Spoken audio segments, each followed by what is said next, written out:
Mengapa dianggap golongan Khawarij? Karena ciri khas Khawarij ada pada Wahabi. Apa? Yang pertama, mengkafirkan umat Islam di luar golongannya. Yang kedua, menghalalkan darah dan harta umat Islam di luar golongan. Itu ciri khas utama Khawarij. Wahabi sama saja. Makanya Wahabi memang dianggap keluar dari Ahlus Sunnah.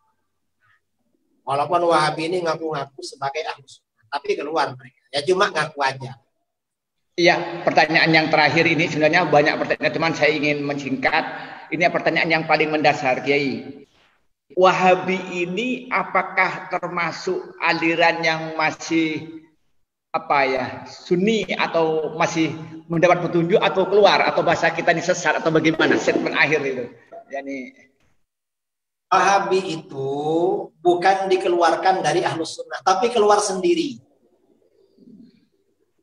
Jadi memang keluar. Mengapa? Akidahnya, kalau Ahlus Sunnah ini tentang sifat Allah itu akidahnya tanzih. Tanzih itu artinya menyucikan Allah dari menyerupai makhluk dan menyucikan Allah dari membutuhkan tempat. Kalau Wahabi akidahnya tashbih dan tajsim. Tashbih itu menyerupakan Allah dengan makhluk dan menjasmanikan Allah.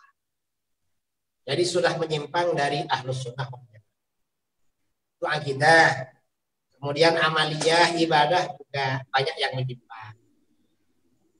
Tapi masih Muslim. Wahabi itu Islam, cuma Islam di luar Ahlus Sunnah. Para ulama di dalam kitab-kitab Mu'tabarah, dalam tafsir Shawi, ya, kemudian dalam Hasyiah Raddul Muhtar, dan kitab-kitab yang lain disebutkan Wahabi itu termasuk bagian dari golongan Khawarij. Mengapa dianggap golongan Khawarij? Karena ciri khas Khawarij ada pada Wahabi. Apa? Yang pertama, mengkafirkan umat Islam di luar golongannya. Yang kedua, menghalalkan darah dan harta umat Islam di luar golongan. Itu ciri khas utama Khawarij. Wahabi sama saja. Makanya Wahabi memang dianggap keluar dari Ahlus Sunnah. Walaupun Wahabi ini ngaku-ngaku sebagai Ahlus Sunnah, tapi keluar mereka. Ya cuma ngaku aja. Maling, nggak ada yang ngaku maling. Malah teriak ada maling. Wahabi juga begitu. Nah Wahabi ini nggak mau sama nama Wahabi. Kalau dibilang Wahabi, mereka sumpah bukan Wahabi. Nama Wahabi ini adalah tuduhan. Padahal enggak. Di kitab-kitab Wahabi, kitab-kitab Wahabi periode awal ya, ketika Muhammad bin Abdul Wahab dan anak cucunya, nama Wahabi ini nama kebanggaan. Ada himpunan pernyataan para ulama Wahabi periode awal. Nama kitabnya Ad-Durarus Saniyah. Ad-Durarus Saniyah ini himpunan ulama Wahabi, tulisan-tulisan ulama Wahabi generasi awal. Tebalnya 12 jilid. Wahabi di dalam kitab ini bangga dengan nama Wahabi.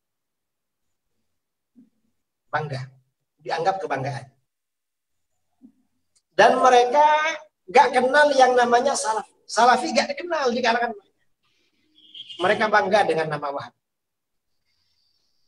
Bahkan salah seorang gurunya Syekh bin Bas, namanya Syekh Sulaiman bin Sahman An-Najdi, menulis kitab berjudul At-Tuhfatus Saniyah wal Hadiyatul Wahabiyah An-Najdiyah.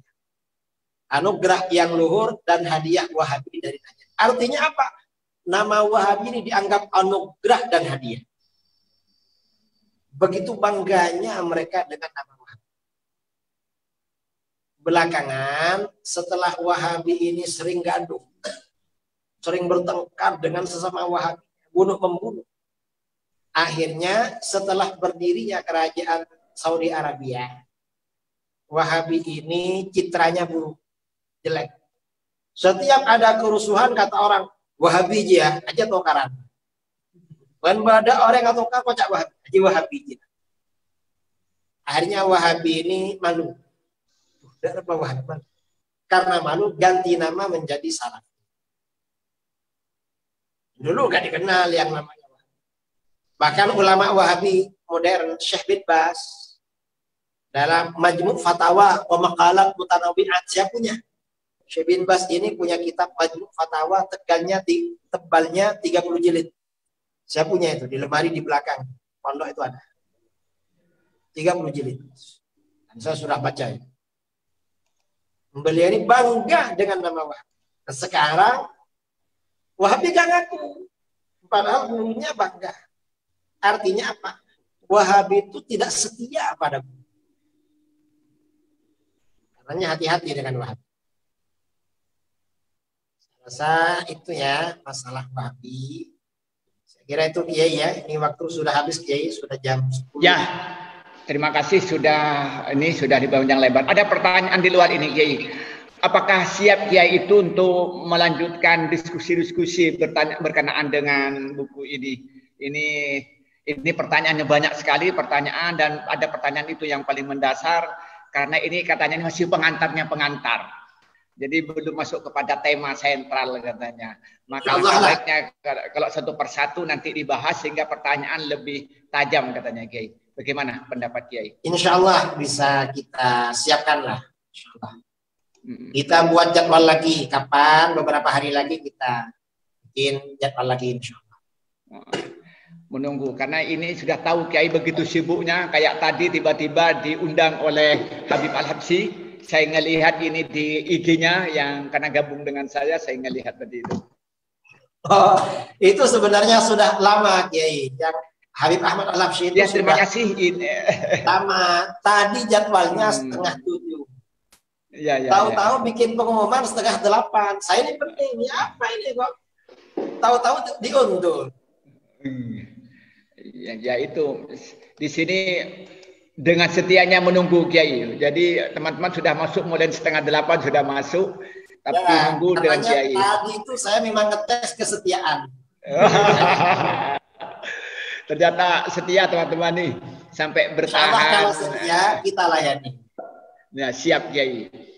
Ya. Itulah mungkin penjelasan dari Kiai tadi panjang lebar. Saya tidak ingin menyimpulkan karena nggak perlu disimpulkan. Tapi yang jelas kami tidak bisa melayani semua ini, pertanyaannya banyak lagi, sekitar 60 pertanyaan ya. Saya lihat ini yang masuk ke saya. Cuman tadi yang paling mendasar yang saya jawab mungkin atau yang saya bacakan, nanti mungkin di pertemuan yang lain beliau sesuai dengan waktunya beliau, kita akan disesuaikan nanti kapan bisanya dan akan saya diumumkan melalui WA grup atau melalui di Facebook. Dan bagi yang terlambat mengikuti bisa melihat siaran ulang di FB saya. Dari saya, terima kasih kepada Kiai Idrus dengan segala kesediaannya.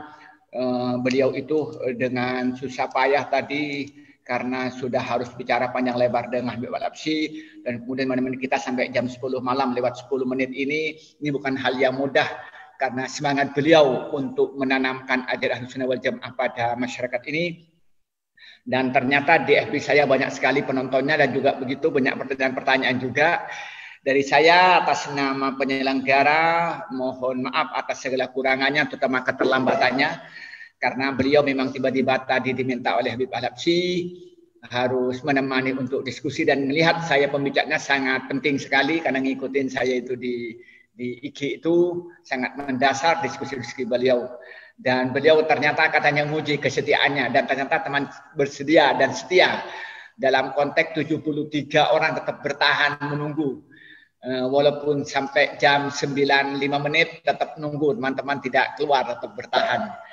Terima kasih dari saya sekali lagi terima kasih kepada Kiai Muhammad Idrus Romli dan juga kepada peserta atas kesediaannya. Semoga ini awal dari yang kita inginkan untuk diskusi lebih panjang dan ini merupakan kesempatan yang langka ya bisa bertemu dengan beliau dengan acara yang terpisah, tempat yang terpisah. Dan ini ada teman saya Muhammad Yasinti dari Lampung, ada yang dari Banyuwangi, ada teman saya dari Madura, bahkan ada yang dari Mesir tadi itu untuk komunikasi lebih lanjut. Dari saya wallahul muwaffiq ila aqwamit thoriq. Wassalamualaikum warahmatullahi wabarakatuh.